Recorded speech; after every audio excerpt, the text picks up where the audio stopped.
ಎಷ್ಟು ದಿನದಿಂದ ಕರಿತಾ ಇದ್ದೆ ಸಿರಿ ನಿನಗೆ ನಮ್ಮ ಮನೆಗೆ ಬಾ ಸಿರಿ ಬಾ ಬಾ ಅಂತೇಳಿ. ನೋಡಿ ಎಷ್ಟು ಸತಿ ಕರೆದ್ರು ಬರ್ತಾ ಇರಲಿಲ್ಲ, ಇವತ್ತು ಬಂದ್ಬಿಟ್ಟೆ. ಟೈಮ್ ಅನ್ನೋದು ಬರಬೇಕಲ್ಲ, ಎಲ್ಲದಕ್ಕೂ ಟೈಮ್ ಅನ್ನೋದು ಬಂದರೆ ತಾನಾಗಿ ತಾನೆಲ್ಲ ಕೆಲಸ ಆಗುತ್ತೆ. ಇದೇನಾ ನಿಮ್ಮ ಮನೆ?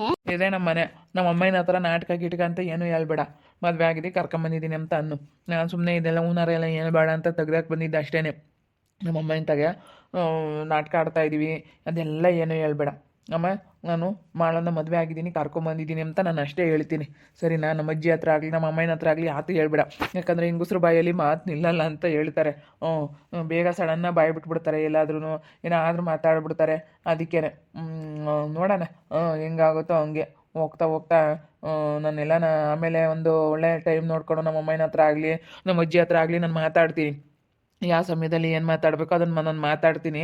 ಇವಾಗ ಸದ್ಯಕ್ಕೆ ಯಾರ ಹತ್ರನೂ ಹೇಳ್ಬೇಡ, ನೀನು ಅಷ್ಟೇ ಮಾಡೋ ಏನು ಹೇಳಕ್ಕೆ ಹೋಗ್ಬೇಡ. ಸರಿ ಆಯಿತು, ನಾನೇನು ಏನು ಹೇಳಕ್ಕೆ ಹೋಗಲ್ಲ. ಈಗ ಮನೆಯಲ್ಲಿ ಕೆಲಸ ಎಲ್ಲ ಮಾಡಿಕೊಂಡು ಚೆನ್ನಾಗಿ ಇತ್ಕೊಂಡು ಹೋಗ್ತೀನಿ ಅಷ್ಟೇ. ಒಟ್ಟಿನಲ್ಲಿ ಎಲ್ಲರ ಜೊತೆ ಚೆನ್ನಾಗಿ ಇತ್ಕೊಂಡು ನನಗೂ ಒಬ್ಬಂಟಿಯಾಗಿದ್ದು ಇದು ಬೇಜಾರಾಗೈತೆ.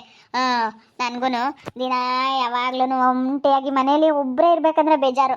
ಒಂಥರ ಮನೇಲಿ ಅತ್ತೆ ಮಾವ ಗಂಡ ಈ ಥರ ಎಲ್ಲ ಇದ್ದರೆ ಒಂಥರ ಚೆನ್ನಾಗಂತ ನನಗೂ ಅನ್ನಿಸ್ತೈತೆ. ಏನು ಮಾಡೋದು, ನಾನು ಒಂಟಿಯಾಗಿದ್ದು ಬೇಜಾರಾಗೈತೆ. ಇದ್ದು ನಿಮ್ಮ ಜೊತೆನೂ ಸ್ವಲ್ಪ ದಿನ ಬೇಜಾರನ್ನ ಅದು ಕಳೀತೀನಿ ಹೇಳು. ಸರಿ ಆಯಿತು, ಬರ್ರಿ ಒಳಗೆ ಹೋಗೋಣ. ನಮ್ಮ ಅಮ್ಮ ಅಂತೂ ಶಾಕ್ ಆಗಿಬಿಡುತ್ತೆ. ನಮ್ಮ ಅಮ್ಮಗೂ ಭಾಳ ಆಸೆ ಇತ್ತು, ಪಾಪ ಅವಳಿಗೆ ಬುದ್ಧಿ ಕಲಿಸ್ಬೇಕಂದ್ರೆ ನೀನು ಇನ್ನೊಂದು ಮದುವೆ ಆಗ್ಬೇಕು ಕಣೋ, ಮದುವೆ ಆಗಬಾರು ಅಂತ ಹೇಳೋದು. ನಮ್ಮ ಅಮ್ಮ ನೋಡ್ಬಿಟ್ರೆ ಭಾಳ ಖುಷಿ ಪಡುತ್ತೆ. ಏನು ಹೇಳ್ತೀಯ ನೀನೇ? ನಿಮ್ಮ ಅಮ್ಮಗೂ ನಿಮ್ಮ ಅಜ್ಜಿಗೂ ನೀನೇ ಹೇಳ್ಬಿಡಪ್ಪ. ಇಲ್ಲ ನೀನು ಮಾತಾಡಬೇಕು ಸಿರಿ. ಅಮ್ಮ ಅಮ್ಮ. ಪಾಪ ಏನಪ್ಪ, ಯಾರ ಇವರು? ಅಜ್ಜಿ, ಇಲ್ಲಿ ನನ್ನ ಪಕ್ಕದಾಗ ನಿಂತ್ಕೊಂಡಿದ್ದಾಳಲ್ಲ ಇವಳು ನನ್ನ ಹೆಂಡ್ತಿ, ಮದುವೆ ಆಗಿದ್ದೀನಿ ಮಾಳು ಅಂತ ಹೇಳಿ. ಹೌದೇನು? ಮಾಳು ಯಾವೂರು ಪಾಪ? ಸಿರಿ ಇದ್ದಾಳಲ್ಲ, ಸಿರಿ ಫ್ರೆಂಡು.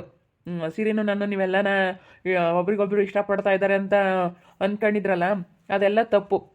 ನಾನು ಸಿರಿ ಒಳ್ಳೆ ಬೆಸ್ಟ್ ಫ್ರೆಂಡ್ ಅಷ್ಟೇ. ನಾವಿಬ್ಬರು ಯಾವಾಗ್ಲೂ ತುಂಬ ಕ್ಲೋಸ್ ಆಗಿದ್ದೀವಿ, ಅಷ್ಟು ಬಿಟ್ಟರೆ ಬೇರೆ ಏನೂ ಇಲ್ಲ.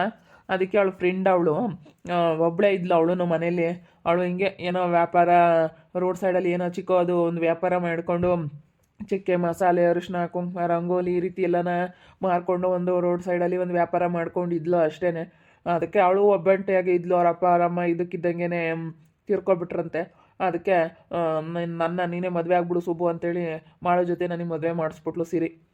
ಸುಬ್ಬು ಏನಪ್ಪ, ಯಾರನ್ನ ಕರ್ಕೊಂಬಂದಿದ್ಯಾ? ನೋಡ್ ಸಮಯ ಮದುವೆ ಆಗಿ ಬಂದವನಂತೆ ನನ್ನ ಮೊಮ್ಮಗ ಇನ್ನೊಂದು. ಹೌದೇನು? ಹೆಂಗೋ ಬಿಡತ್ತ, ಒಳ್ಳೆ ಕೆಲಸ ಮಾಡಿದೆ ಕಣೋ. ನಮ್ಗಂತೂ ಸಿಕ್ಕಾಪಟ್ಟೆ ಖುಷಿ ಆಯಿತು. ನನಗಂತೂ ಆ ಜೀವಿತನಿಗೆ ಸರಿಯಾಗಿ ಬುದ್ಧಿ ಕಲಿಸ್ಬೇಕಂದ್ರೆ ನನ್ನ ಮಗ ಮದುವೆ ಆಗಲೇಬೇಕು ಅನ್ಕೊಂತಿದ್ದೆ ನಾನು. ಹೆಂಗೋ ಬಿಡು ಅದಲ್ಲ. ಈ ಹುಡುಗಿ ಯಾರು? ನನ್ನ ಮದುವೆ ಆಗಿರೋದೇ ಇವಳನ್ನ. ನೀವೇನು ಅಂದ್ಕೊಂಡಿದ್ರಿ ಸಿರಿನ ಮದುವೆ ಆಗ್ತೇನೆ ಅಂತ ಅಂದ್ಕೊಂಡಿದ್ರಲ್ಲ? ಹಂಗೆಲ್ಲ ಏನಿಲ್ಲಮ್ಮ, ಸಿರಿ ನನಗೆ ಒಳ್ಳೆ ಬೆಸ್ಟ್ ಫ್ರೆಂಡು. ಅವಳೇ ನನಗೆ ಹುಡುಕಿ ಇವತ್ತು ಮದುವೆ ಮಾಡಿಸವಳೆ. ಭಾಳ ಅವಳಿಗೆ ಜಂಬ ಐತೆ ಆ ಜೀವಿತನಿಗೆ. ಆ ಜಂಬ ಕಡಿಮೆ ಆಗ್ಬೇಕಂತಂದ್ರೆ ಸರಿಯಾಗಿ ಬುದ್ಧಿ ಕಲಿಸ್ಬೇಕು ಅವಳಿಗೆ ಅಂತಂದರೆ ಸುಬ್ಬ ಮದುವೆ ಆಗೋದು ಒಳ್ಳೇದಂತ ನನಗೂ ಅನ್ನಿಸ್ತು ಆಂಟಿ. ಅದಕ್ಕೆ ನಾನು ಮದುವೆ ಮಾಡಿಸ್ದೆ. ಹೇಗೈತೆ ಇಬ್ಬರಿಗೂ ಜೋಡಿ? ಆಗೈತಮ್ಮ, ಚೆನ್ನಾಗೈತೆ. ಒಳ್ಳೆ ಹುಡುಗಿ. ಹೆಂಗೋ ಅತ್ತನ ಮನೆಗೆ ಅಡ್ಜಸ್ಟ್ ಮಾಡ್ಕೊಂಡು ಚೆನ್ನಾಗಿ ಇಟ್ಕೊಂಡು ಸಾಕು. ಅವಳಿಗೆ ಬುದ್ಧಿ ಕಲಿಸ್ಬೇಕು. ಅವಳಿಗೆ ಗೊತ್ತಾಗಬೇಕು. ಅವಳು ಸರಿಯಾಗಿ ಸರಿಯಾಗಿ ಬುದ್ಧಿ ಕಲಿಸ್ಬೇಕು ಅವಳಿಗೆ. ಇವಾಗ ಅದಕ್ಕೆ ನನಗೆ ಒಂದು 20 ಸತಿ ಫೋನ್ ಮಾಡವಳೆ ಹೇಳೋಕ್ಕೆ ಅನ್ಸುತ್ತೆ. ಅಲ್ಲಿಗೆ ಹೋಗಿದ್ರ ನೀವು? ಹೋಗಿದ್ವಮ್ಮ, ಅಲ್ಲಿಂದಾನೇ ಬಂದಿದ್ದು. ಅವಳು ನೋಡಿದ್ಲು, ಅದಕ್ಕೆ ಕಾಣತ್ತೆ ಅವಳು ಫೋನ್ ಮಾಡಿರೋದು. ನಾನು ಯಾಗೋ ಫೋನ್ ಮಾಡ್ತಾ ಇದ್ದಾಳಲ್ಲ, ಏನೋ ವಿಚಾರ ಐತೆ ಏನೋ ಐತೆ ಅಂತ ನಾನು ಹಂಗೆ ಅಂದ್ಕೊಂಡೆ. ಓ ಅದಕ್ಕೆ ಅನ್ಸುತ್ತೆ. ನೋಡವಳೆ ನನ್ನ ಮಗನ್ನ, ಅದಕ್ಕೆ ಹೇಳಿರೋದು. ಹೆಂಗ ಬಿಡು, ಅವಳೆ ಸರಿಯಾಗೆ ಅವಳ ಎದುರಿಗೆ ಇನ್ನೊಂದು ಮದುವೆ ಆಗಲ್ಲ ಅಂತ ಹೇಳೋಳು. ಸರಿಯಾಗಿ ಆದಲ್ಲ. ಹೆಂಗ ಬಿಡು, ನನ್ನ ಮೊಮ್ಮಗ ಮದುವೆ ಆಗಿದ್ದು ನಮಗಂತೂ ಭಾಳ ಖುಷಿ ಆಯಿತು.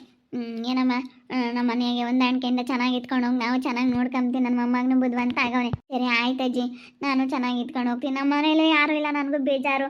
ನನ್ನ ಮನೇಲಿ ನಮ್ಮಪ್ಪ ನಮ್ಮಮ್ಮ ಎಲ್ಲ ಯಾರೂ ಇಲ್ಲ, ಎಲ್ಲರನ್ನೂ ಕಳ್ಕೊಂಡು ನನಗೂ ಒಬ್ಬಳೇ ಇದು ಬೇಜಾರಾಗೋದು. ಅದಕ್ಕೆ ಸುಬ್ಬರು ನನ್ನ ಮದುವೆ ಆಗುವಂತ ಕೇಳ್ಕೊಂಡ್ರು. ಅದಕ್ಕೆ ನಾನು ಮದುವೆ ಆಗ್ಬಿಟ್ಟೆ ಇಷ್ಟಪಟ್ಟು. ನಾನು ಚೆನ್ನಾಗಿ ಇಟ್ಕೊಂಡು ಹೋಗ್ತೀನಿ ಬಿಡ್ರಿ, ನಿಮಗೆಲ್ಲ ಇಷ್ಟ ಆಗುತ್ತೆ. ನಾನು ಆ ಥರ ಇರ್ತೀನಿ. ನನ್ನ ನೀವೇ ಬಿಟ್ಕೊಡ್ಬಾರ್ದು, ಯಾವ ವಿಚಾರದಲ್ಲೂ ನಾನು ಆಗಿರ್ತೀನಿ. ನಿಮಗೆ ಹೇಳ್ದಂಗೆ ಕೇಳ್ಕೊಂಡು ನಾನು ಚೆನ್ನಾಗಿ ಇಟ್ಕೊಂಡು ಹೋಗ್ತೀನಿ ಬಿಡಿ. ಇಬ್ಬರು ವ್ಯಾಪಾರ ಮಾಡ್ತಾರೆ, ಇಬ್ಬರು ಎಗ್ ರೈಸು ಗೋಬಿ ಎಲ್ಲ ಮಾಡಿಕೊಂಡು ಇಬ್ಬರು ಒಬ್ಬರೇ ಮಾಡೋಕ್ಕಾಗಲ್ಲ, ಇಬ್ಬರು ಗಂಡ ಹೆಂಡತಿ ಇಬ್ಬರು ಸೇರ್ಕೊಂಡು ಮಾಡ್ತಾರೆ. ಸರಿ ಆಯ್ತು ಹೇಳಿ ಮಾಡಲಿ ಬಿಡು. ಬರಮ್ಮ ಹೋಗಿ ದೇವ್ರ ಮನೆಗೆ ಹೋಗಿ ಕೈ ಮುಗ್ದು ಬಾರಮ್ಮ ಸಿರೆ ಬಾ ಕೂತ್ಕೊ ಬರಮ್ಮ ಬಾ. ಹೆಂಗೋ ನೀನು ಇರೋದಕ್ಕೆ ಇವತ್ತು ನನ್ನ ಮೊಮ್ಮಗ ಒಂದಿಟೋ ದಾರಿಗೆ ಬಂದ ಕಣಮ್ಮ, ಒಂದಿಟೋ ದಾರಿಗೆ ಬಂದವನು ಮಾರಾಯ ನನ್ನ ಮೊಮ್ಮಗ. ನಿತ್ಯ ಓಟ ಆಸೆ. ಬಾರಪ್ಪ ಬಾರಮ್ಮ. ಫಸ್ಟ್ ದೇವ್ರ ಮನೆಗೆ ಹೋಗಿ ಕೈ ಮುಗಿರಿ, ಒಂದು ಊದ್ಗಡ್ಡಿ ಬೆಳಗಿ ಕೈ ಮುಗ್ದು ಒಳ್ಳೇದಾಗಲಿ ಅಂತ. ನಾಟಕ ಅಂದ್ರೂ ಏನೋ ಒಂಥರ ಏನೋ ನಾಟಕ ಆಡೋದಕ್ಕೆ ಆಗಲಿ, ಯಾವುದೇ ಒಂದು ನಾಟಕ ಆಡೋದಕ್ಕಂತಲೇ ಆಗಲಿ, ಏನಾದರೂ ಒಂದು ದೇವ್ರ ಆಶೀರ್ವಾದ ದೇವ್ರ ಪೂಜೆ ಅನ್ನೋದು ಮಾಡೇ ಎಲ್ಲ ಮುಂದುವರಿಯೋದು. ಅದಕ್ಕೇ ಯಾವುದಕ್ಕೆ ಆಗಲಿ ದೇವ್ರ ಆಶೀರ್ವಾದ ಅನ್ನೋದು ಇರಬೇಕು. ದೇವ್ರ ಆಶೀರ್ವಾದ ಅನ್ನೋದು ಎಲ್ಲದಕ್ಕೂ ಮುಖ್ಯ, ತುಂಬಾ ಮುಖ್ಯ ದೇವ್ರ ಆಶೀರ್ವಾದ ಅನ್ನೋ. ಅದಕ್ಕೆ ಮತ್ತು ಯಾವ ಫಂಕ್ಷನ್ನೇ ಮಾಡಲಿ, ಯಾವ ಕೆಲಸ ಕಾರ್ಯನೇ ಮಾಡಲಿ, ಫಸ್ಟ್ ದೇವ್ರಿಗೆ ನಾವು ನಮಸ್ಕರಿಸಿ ದೇವ್ರಿಗೆ ಪೂಜೆ ಮಾಡೇ ಸ್ಟಾರ್ಟ್ ಮಾಡೋದು, ಯಾವುದೇ ಒಂದು ವಿಚಾರದಲ್ಲಿ ಆಗಿರ್ಬೋದು. ಹೆಂಗೋ ಬಿಡು, ಪರ್ಮನೆಂಟ್ ಆಯ್ತಲ್ಲ, ಇನ್ನು ನೆಮ್ಮದಿ ಕೆಲಸ ಮಾಡ್ಕೊಂಡು ಸುಮ್ಮನೆ ಇಬ್ಬರು ಗಂಡ ಹೆಂಡ್ತಿ ಇಬ್ಬರು ದುಡ್ಕೊಂಡು ಆರಾಮಾಗಿರಿ. ಪರ್ಮನೆಂಟ್ ಆಗಿಬಿಟ್ರೆ ಏನೋ ಒಂಥರ ಮನಸ್ಸಿಗೆ ಸಮಾಧಾನ ಆಗುತ್ತಲ್ಲ.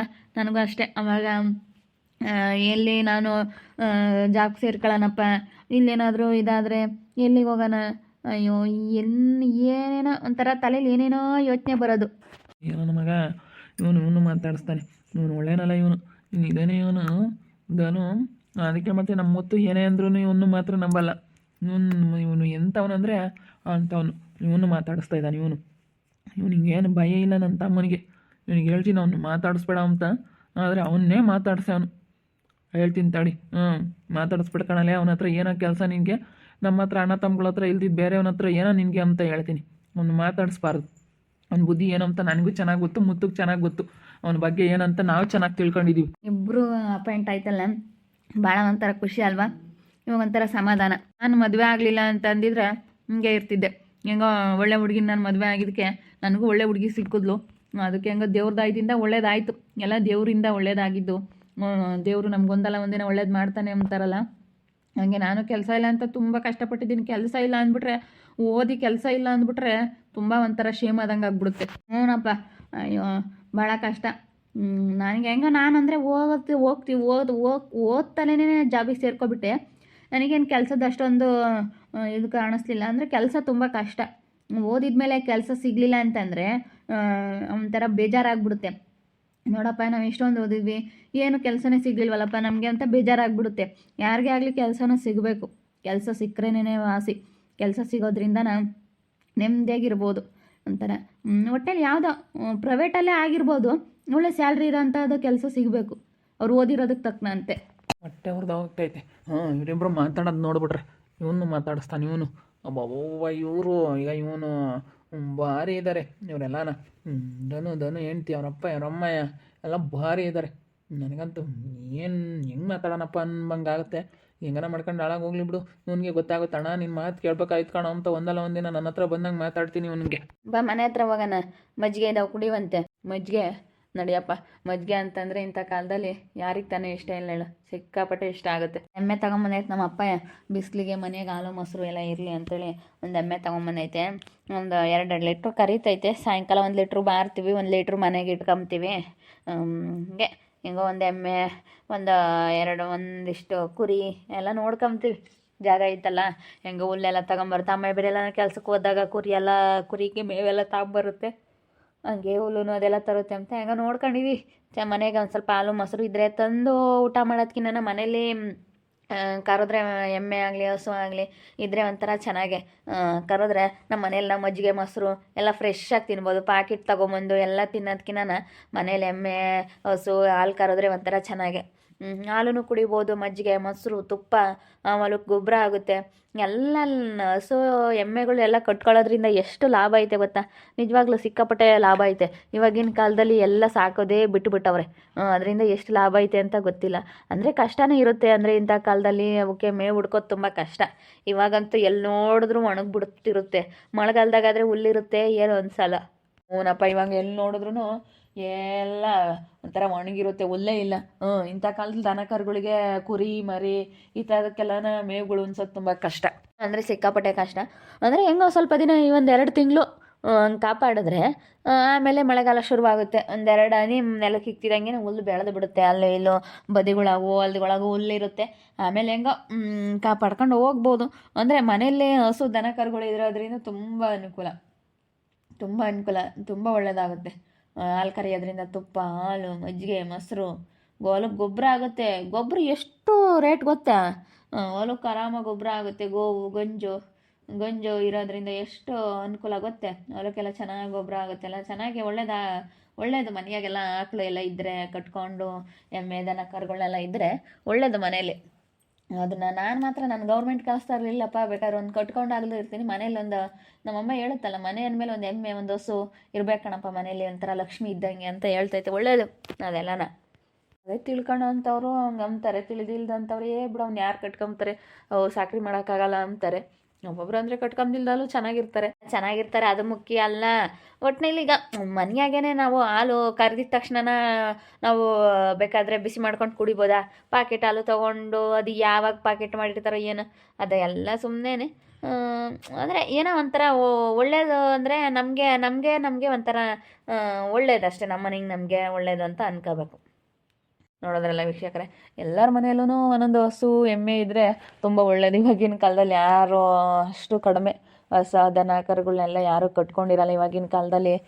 ಎಲ್ಲ ಕೆಲಸ ಅವ್ನು ಯಾರು ಕೆಲಸ ಮಾಡ್ತಾರೆ ಅದೆಲ್ಲ ಎಲ್ಲ ಕಟ್ಕೊಂಡು ಇವಾಗ ರಿಸ್ಕ್ ತಗೊಳಕ್ಕೆ ಯಾರೂ ಇಷ್ಟಪಡಲ್ಲ. ಮೊದಲು ಎಲ್ಲರ ಮನೆಗೊಳಗೂ ಹಸು ದನ ಕರುಗಳೆಲ್ಲ ಇರೋದು ಮೊದಲಿನ ಕಾಲದಲ್ಲಿ. ಅದಕ್ಕೆ ಮತ್ತು ಅಷ್ಟು ದಿನ ಅಷ್ಟು ವಯಸ್ಸಾಗೋವರೆಗೂ ಆರೋಗ್ಯದಿಂದ ಆಯಸ್ಸು ಹೆಚ್ಚಾಗಿರೋದು. ಇವಾಗ ಯಾಕೆ 40-50 ವರ್ಷಕ್ಕೇ ಜನ ಹಿಂಗೆ ಹೊರಟೋಗ್ತಾ ಇದ್ದಾರೆ ಅಂತಂದರೆ ಮೇಯ್ನ್ ರೀಸನ್ ಇದೇ ನೋಡ್ರಿ. ಇವೆಲ್ಲನ ನಮಗೆ ಮೊದಲೆಲ್ಲ ಪಾಕೆಟ್ ಹಾಲು ಪಾಕೆಟ್ ಮೊಸರೆಲ್ಲ ಎಲ್ಲಿ ಬರೋದು? ಇದೆಲ್ಲ ಬರ್ತಾ ಇರಲಿಲ್ಲ. ಮನೆಯಲ್ಲೆಲ್ಲ ನಮ್ಮ ಎಮ್ಮೆ ಹಸುಗಳನ್ನೆಲ್ಲ ಕೊಟ್ಕೊಂಡು ಹಸಿನ ಹಾಲು, ಹಸಿನ ತುಪ್ಪ, ಹಸಿನ್ಗೆ ಎಲ್ಲ ನೋಡಿಕೊಂಡು ಎಲ್ಲ ಚೆನ್ನಾಗೇ ಒಂಥರ ಮುಂಚೆ ಎಲ್ಲನ ಚೆನ್ನಾಗೇ ಇತ್ತು. ಆರೋಗ್ಯ ಕಾಯಿಲೆಗಳಾಗಿರ್ಬೋದು ಆ ಥರ ಎಲ್ಲ ಏನೂ ಇರಲಿಲ್ಲ ಮುಂಚೆ ಎಲ್ಲ. ಇವಾಗ ಯಾಕೆ ಇತ್ತೀಚೆಗೆ ಇವೆಲ್ಲ ಅಂತಂದರೆ ಇದೇ ನೋಡಿ, ಮನೆ ಅಂದಮೇಲೆ ಒಂದು ಹಸು ಆಗಲಿ ಎಮ್ಮೆ ಆಗಲಿ ಇದ್ರೇ ವಾಸಿ ಅಂತ ಹೇಳೋದಕ್ಕೆ ಇಷ್ಟಪಡ್ತೀನಿ.